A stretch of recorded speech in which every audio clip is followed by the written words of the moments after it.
हमने ना तो कभी विधानसभा बदली, ना हमने लोग बदले। लोग बदल गए। 3 लाख से दुष्यंत लोकसभा के चुनाव आ रहे थे ब्रजेंद्र से, पहले बेटे ने हरा दिया महाराणा की, इसको जमुना पार कर। जो इन्होंने झूठ बोली, क्या उनसे पेंशन देंगे, टोल फ्री कर देंगे खटखट को, बहुत पता नहीं क्या क्या झूठ बोली है। एक भी बात उनकी 5 साल हो गए उनकी खरी उतरे तो बता दो। बीजेपी पार्टी जेजेपी के साथ मिलकर चुनाव लड़ेगी? नहीं, बिल्कुल नहीं। आदमी अपने आप को मजबूत लेके चलती है, इसमें कोई दो राय नहीं।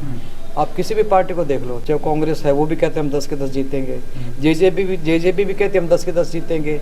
बीजेपी कहती है हम 10 के 10 जीतेंगे। आम आदमी भी कहती है हम 10 के 10 जीतेंगे, जबकि अब तो समझौते में आ गए वो कांग्रेस के साथ के 10 लोकसभा के कैंडिडेट खड़े कर देते हैं, तो जेजेपी अपने आप खत्म हो गई।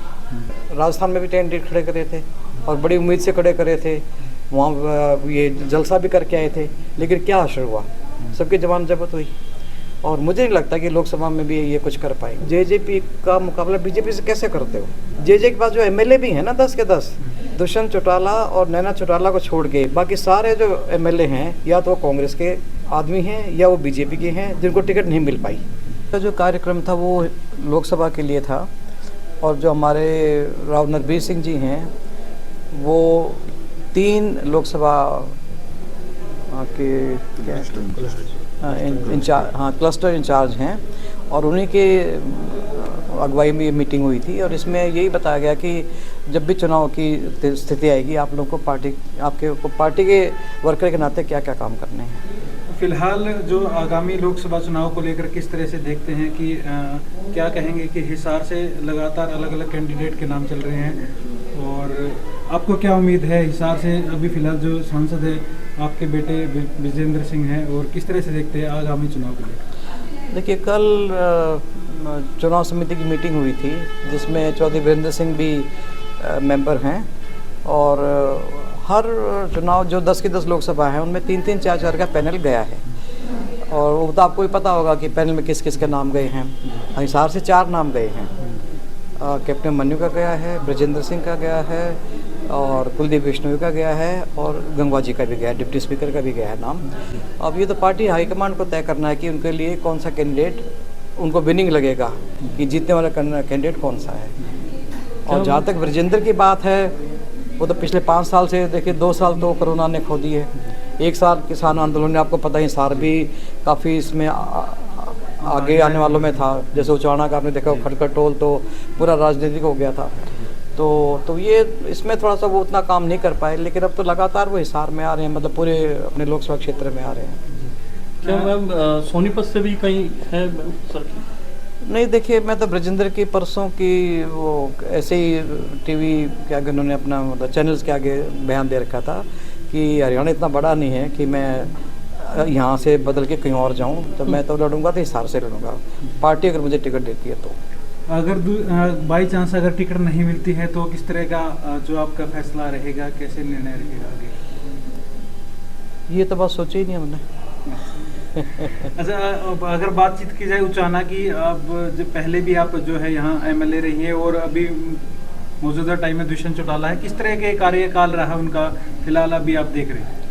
देखिए, जब मैं 14 से 19 तक एमएलए रही तो केंद्र में तो चौधरी वीरेंद्र सिंह मंत्री थे, बेटा मेरे कमिश्नर लेवल पे चंडीगढ़ में था, तो जो भी मैंने काम चाहा मुख्यमंत्री ने मेरे किसी काम को नहीं रोका, और इसके लिए मैं धन्यवाद करना चाहूँगी उस टाइम के जो उनके सेक्रेटरी थे, क्या उनका नाम, अभी भी मिस्टर खुल्लर, उन्होंने मेरी बहुत मदद करी, मेरे किसी काम को उन्होंने रोका नहीं।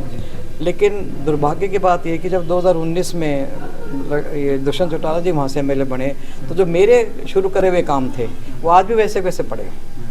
उसमें आपका ड्राइविंग स्कूल भी आ गया, उसमें छात्र का महिला कॉलेज भी आ गया, उसमें उचाना का बाईपास भी आ गया, मतलब कई ऐसे बड़े बड़े काम हैं जो करोड़ों के थे लेकिन वो नहीं हो पाए। बातचीत की जाए कि लगातार ये चर्चाओं का दौर चल रहा है कि क्या बीजेपी पार्टी जेजेपी के साथ मिलकर चुनाव लड़ेगी? नहीं, बिल्कुल नहीं।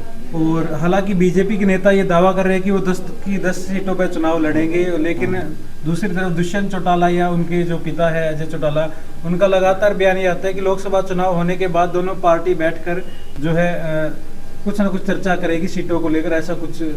देखो, हर आदमी अपने आप को मजबूत लेके चलती है, इसमें कोई दो राय नहीं।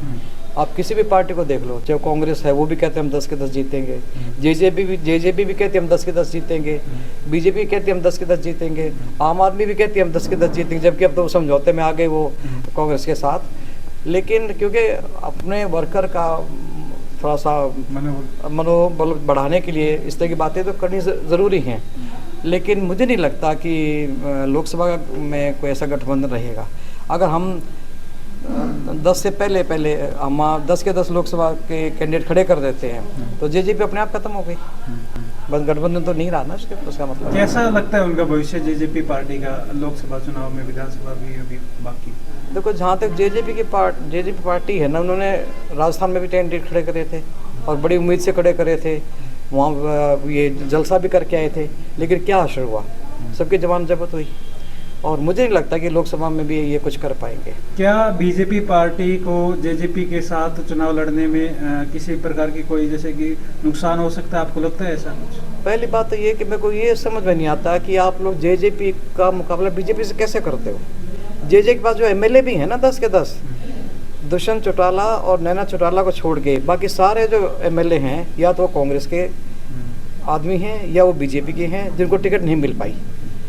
उसमें आपका ये जैसे शैलजा जी की खास थे, ये ईश्वर सिंह जी जो एमएलए हैं, उनको जब टिकट नहीं मिल पाई, हालांकि वो अध्यक्ष थे, लेकिन जैसा आपका उनका आपस का थोड़ा आपको पता ही जैसा उनका चल रहा है आजकल, तो उनको टिकट नहीं लेने दी।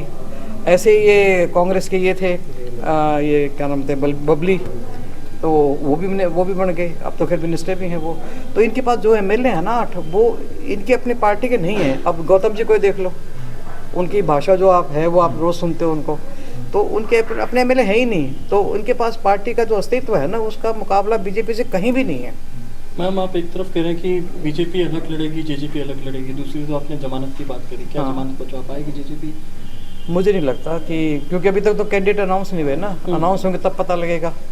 और राजस्थान जैसा हश्र होगा इनका, और जब ये हश्र लोकसभा में होएगा तो विधानसभा में अपने आप ही पार्टी को ये लगेगा कि भाई जो टाइम निकल गया वो निकल गया, अब आगे हमारे को इनकी कोई ज़रूरत नहीं है। फिलहाल आखिरी सवाल, आपकी तैयारी उचाना से ही रहेगी इस बार भी, क्या पार्टी निर्णय, आपके क्या विचार रहेगा? देखिए, 1977 में चौधरी साहब ने जब इलेक्शन लड़ा था, पूरे हिंदुस्तान में कांग्रेस आ रही थी, सब हरियाणा में भी सिर्फ 3 एमएलए बने थे, जिससे वीरेंद्र सिंह जी हैं।